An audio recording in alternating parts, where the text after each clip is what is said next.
மிதுனம் ராசி July month 2024. ஆண்டவனை இதைத்தான் கேட்கிறேன்.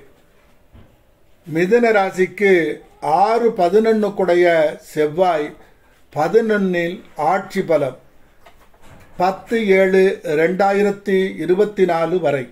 பின்பு 11/7/2024 செவ்வாய் 12ஆம் இடத்திற்கு வருகை.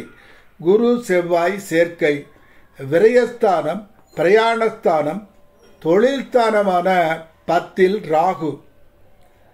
சுகஸ்தானமான 4ஆம் இடத்தில் கேது. பாக்கியஸ்தானத்தில் சனி வக்ரம். தொழிலுக்காக வெளிமாநிலம் வெளிநாடு சென்று வேலை பார்க்கும் நிலையை காட்டுகிறது. குடும்பத்தை விட்டு, உற்றார் உறவினரை விட்டு சில மாதங்கள் பிரியும் நிலை. தொழில் ஸ்தானத்திற்கு உரிய குரு 4ஆம் இடத்தையும் 6ஆம் இடத்தையும் 8ஆம் இடத்தையும் பார்ப்பதால் பூர்வீகத்தை விட்டு மாறும் நிலை. யோகமான தசாபுக்தி நடப்பவருக்கு நல்ல காரியத்திற்காக பிரிவு ஏற்படும். அதுவே கெட்ட தசாபுக்திகள் நடக்குமானால் கணவன் மனைவி கருத்து வேறுபாடு தோன்றி சில மாதங்கள் பிரியும் நிலை. 17/7/2024 சூரியன் தனஸ்தானமான 2ஆம் இடத்திற்கு வருகை. 7/7/2024 கடகம் வந்த சுக்கிரனுடன் சூரியன், புதன், சுக்கிரன் 3 கிரகங்கள் 2ஆம் இடத்தில். சுக்கிரன் 12 குடையவர். இந்த நிலையும் இதை உறுதி செய்கிறது. 12ஆம் இடம், 1ஆம் இடம், 2ஆம் இடம் சம்பந்தம். உறவு பிரிவு. பிரயாணம் உண்டாகும்.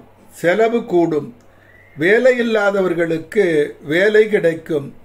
தன சம்பந்தமான குறை எதுவும் இருக்காது. 4ஆம் இடமான சுகஸ்தானத்தையும் கேதுவையும் ராசிக்கு 6ஆம் இடமான சத்துருஸ்தானத்தையும் குரு பார்ப்பதால் வழக்கு எதிர்ப்புகள் சிறிய செலவு செய்து சமாதானம் ஆகும் நிலை உண்டாகும். உடலில் இதுவரை இருக்கும் நோய் தெரியாது இருந்தால் தெரிய வரும். சரியான மருத்துவ உதவி கிடைத்து ஆரோக்கியம் உண்டாகும்.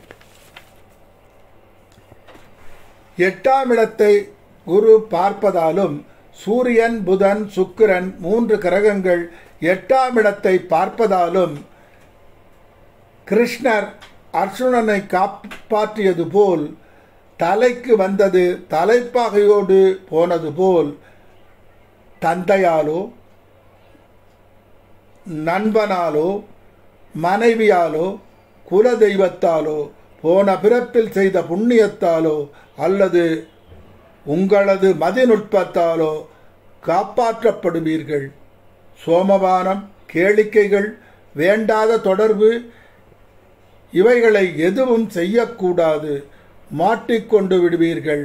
நீங்கள் உண்டு, உங்கள் வேலை உண்டு என்று இருந்தால் துன்பம் வராது. ஆன்மீக பலத்தையும் தெய்வ பலத்தையும் சித்தர் வழிபாட்டையும் கூட்டும் நேரம் இது. 10இல் ராகு. 10 குடைய குரு 12இல். வெளிநாட்டில் வேலை பார்த்தால் பெரிய சம்பளம் கிட்டும். பதவி உயர்வு, உத்தியோகம் 17/7/2024 மேல் நன்மை தரும். 9இல் சனி இருப்பது தந்தையின் சொத்து விற்கும் நிலை உருவாகும். தந்தை மகனை பிரிக்கும். லாபாதிபதி செவ்வாய் 12ஆம் இடம். லாபம் விரயம் ஆகும். பெரும்பாலும் ஒன்றை இழந்து ஒன்றை பெறும் நிலை உருவாகும். சூரியனுக்கு 11இல் குரு. மகன் படிப்பிற்காக பெரும் பணம் செலவு செய்ய வேண்டி வரும். 9இல் உள்ள சனி உடனே எதையும் தந்துவிடாது. கொஞ்சம் இம்சித்தே தரும். அதை நன்மை என்றும் நினைக்க முடியாது, தீமை என்றும் நினைக்க முடியாது.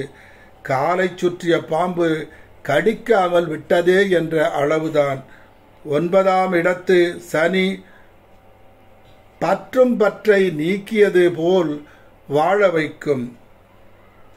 நன்றி கெட்டவர்கள் யார் யார் என தெரிய வரும். தெய்வம் இருப்பது எங்கே என்று தேடும் நிலை உருவாகும். பழனி முருகனை தரிசிக்கவும், போகரை வணங்கவும். ஓம் கார்த்திகேயாய வித்மகே சக்திஹஸ்தாய தீமகி தன்ன ஸ்கந்த பிரசோதயாத் என்ற மந்திரத்தை தினமும் 108 முறை ஜெபம் செய்யவும். திங்கட்கிழமை சிவனுக்கு பால் அபிஷேகம் தொடர்ந்து செய்யவும். வில்வ விருட்சகத்தை 33 தடவை வணங்கவும். எல்லாம் நலமாக மாறும்.